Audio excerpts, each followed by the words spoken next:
Like a lot of people, I love to eat. So that's kind of a fun thing. I wouldn't want to say it's a hobby, but I love going out to restaurants and eating. Love spending time with family and friends. I got 4 siblings, spend time with my partner. I go to Orange Theory a couple times a week. It's something that I really enjoy to help me try to stay in reasonable shape and clear my mind. And in 1994, I was hired by a small company in Eagan, Minnesota to go move to Chicago from Toronto, which is where I grew up, and sell refurbished cash register systems.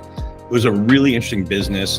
They were about 9 million when I joined them in 1994, and they grew to just under 20 million in the 4 years I was there. And then I left them in 1998 and started my own business, a company called Carlton Technologies. It evolved several times, the time I started it in 1998 to the time I sold it in 2021. But in the end, it was a company that sold supply chain automation technology. Had a lot of joy and obviously challenging to start a business, run a business, but really was an incredible experience that I absolutely loved. And the last 2 years are a quite interesting part of my career. I took 2 years off to enjoy life and relax and recharge. And now I'm excited to get back to work. I feel like I got a lot of energy and a lot of excitement, a lot of curiosity. So yeah, I'm very excited to get back to work. The question of what is drawing me to acquire business, I guess for me, what is the alternative? To go work for somebody else, which it's not something I wouldn't not do, but it doesn't hold a massive amount of interest for me after running my own business for so long.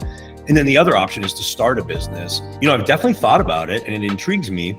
I don't think I want to start a business right now. I mean, starting a business is really, really hard. It takes a massive amount of work. And I think at this point, it would be more fun and probably just more appropriate in my career and given my experience to buy a business. I'm excited to find a business that is a solid business and a good business that has an owner that, you know, really cares for their people, takes good care of their customers, enjoys what they're doing, but it's time for them to move to the next phase of their life and is hopefully looking for somebody that would be a good steward of their legacy. So I think the first thing I would want to do is not mess it up.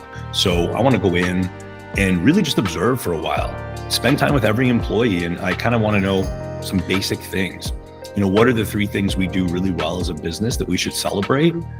What are the 3 things that, you know, we probably need to look at and try to be better at? You know, what are the 3 things that we do that we don't even know why we do it? We've just always done it. And I don't know that it makes any sense or why we do it. So just learning from them, listening to them, hopefully taking a really good business and just trying to make it better and respect the legacy of the business.